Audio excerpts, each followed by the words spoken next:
what is it that that human call pain?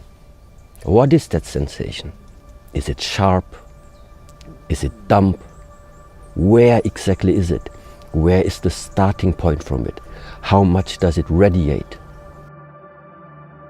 In the Buddhist teachings, we have a saying, the first arrow always hits.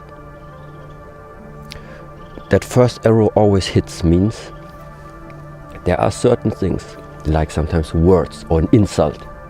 Somebody is insulting you, it's gonna hurt. You're gonna feel that it's like just hit your ego, for example. The same goes for the physical exercise. In the moment I hit whatever material that is, I feel the pain. It's not like, it's important to understand, it's not that something is numb. It's not that like I don't feel any sensation anymore. I feel the pain. I feel the insult. But what now the Buddhist teachings say is, make sure the second arrow doesn't hit. And the second arrow is the one that oftentimes you are shooting at yourself. Because after the first one hit, you are crying about being hit. And that means if I feel the pain and I try to, let's say, avoid that pain, or I suffer because of this pain, that is something that directly with my mind I try to avoid.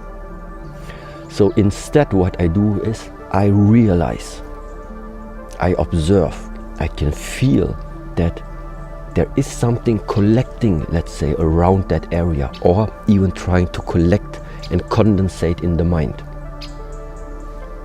And then you learn to release.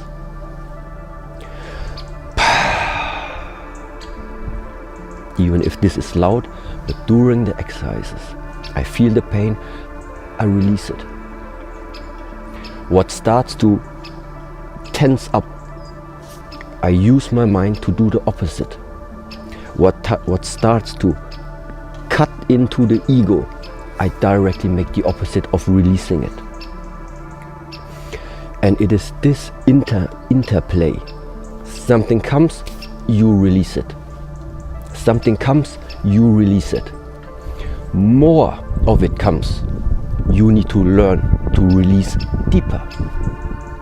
So that means the more you practice, the deeper your level of relaxation, the deeper the level of your ability of letting go becomes.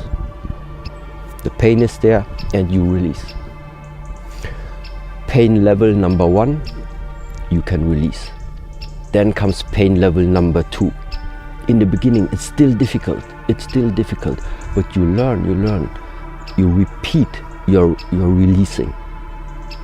And then suddenly you realize, okay, now my ability has become good enough that even pain level 2 is released.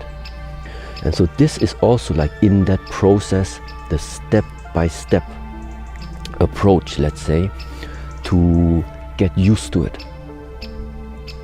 And like I said, once you went over a certain limitation, that limit is done.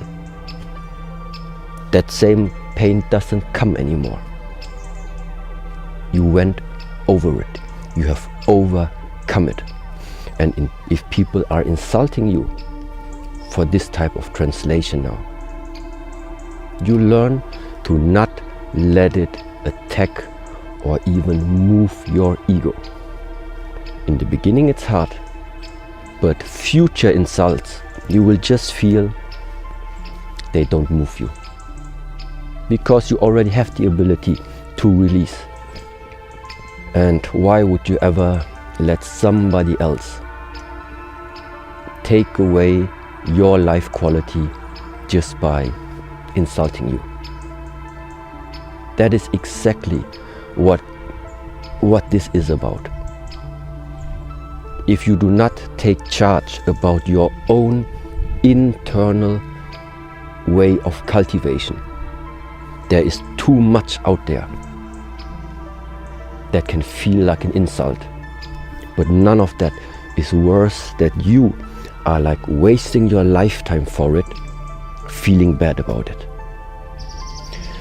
And therefore I also think that this is maybe a way also to get people back from that track, back from the darkness.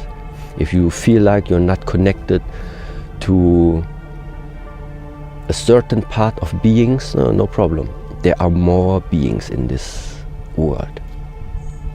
Yes, but the main idea should really be step by step, get back and connect yourself again.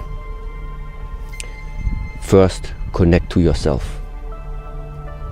Then connect maybe with another being.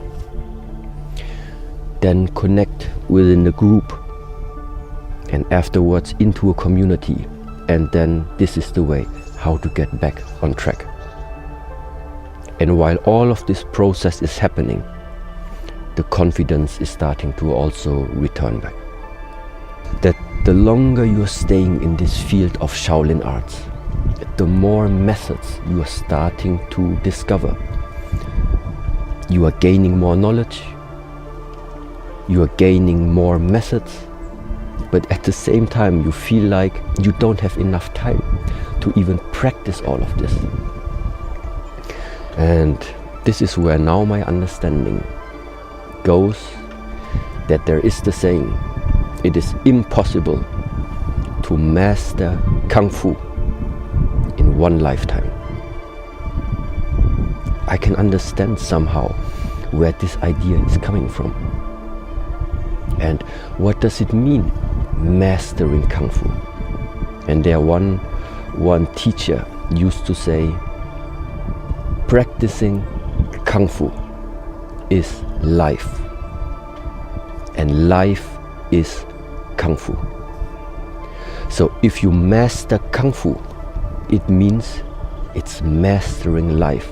It means you're mastering to take life into your own hands. In the Kung Fu, you are responsible to build up yourself as a Kung Fu master. Kung Fu master, master of life, mastering your own life. This is what all of this is about. And sometimes one lifetime is not enough to get all the tools in order for you to know how to fix everything that this life is throwing at you.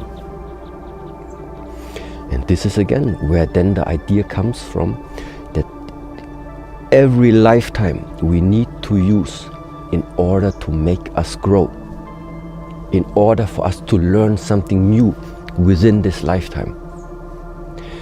Because if you believe in it or not, just assuming it would be like this, the knowledge you are gaining in this life period, you're gonna get as a new nice package for the next time you come back. Which means you don't want to waste that lifetime right now doing unnecessary stuff that does not bring you forward. Why not? Because in case you come back, you're gonna face the same issues again that you did not solve in this lifetime. You just ask yourself, if that would be a way of thinking, would it make sense? And from there you start.